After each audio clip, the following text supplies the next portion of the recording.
मुंबई के वडाला इलाके में एक बड़ा तेल तस्करी रैकेट फल फूल रहा है। लेकिन स्थानीय पुलिस की भूमिका इस मामले में संदिग्ध बनी हुई है। जुबैर अंसारी नाम का कुख्यात डीजल तस्कर इस अवैध धंधे को चला रहा है और उसका डर वडाला और शिवड़ी इलाकों में साफ देखा जा सकता है। ये तस्करी वडाला में इंडियन ऑयल कंपनी के पीछे एक प्रतिबंधित इलाके में चल रही है, जहां आम जनता को जाने की अनुमति नहीं है। इसके बावजूद जुबैर अंसारी और उसका गैंग खुलेआम इस इलाके में अवैध रूप से डीजल की तस्करी कर रहे हैं। सवाल ये उठता है कि जब ये इलाका प्रतिबंधित है तो वहां तस्करों की एंट्री कैसे हो रही है? क्या ये बिना किसी अंदरूनी सहयोग के संभव है?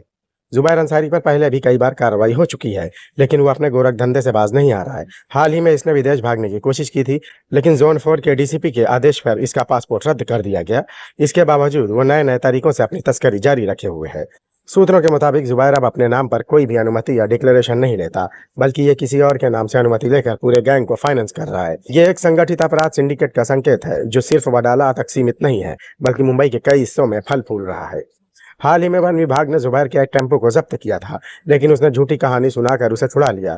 इसी बीच एक और चौंकाने वाली बात सामने आई है। स्थानीय पुलिस स्टेशन के हाथ 2 ड्रम और एक टैंकर लगे, लेकिन बाद में ये सभी रहस्यमय तरीके से गायब हो गए। अब ऐसे में ये सवाल खड़ा होता है कि क्या पुलिस भी इस गैंग में शामिल है?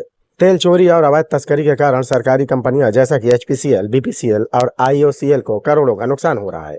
ये केवल आर्थिक नुकसान ही नहीं, बल्कि एक बड़े सुरक्षा संकट का भी संकेत है।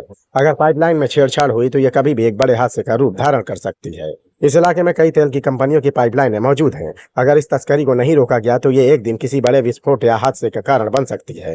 क्या प्रशासन तब जागेगा जब कोई त्रस्ती हो चुकी होगी? अब देखना यह है कि पुलिस और प्रशासन इस पूरे मामले में क्या कदम उठाते हैं। क्या जुबैर अंसारी का नेटवर्क टूटेगा या फिर मुंबई पुलिस में तेल माफियाओं का ये खेल जारी रहेगा? Desk report, Bombay leaks.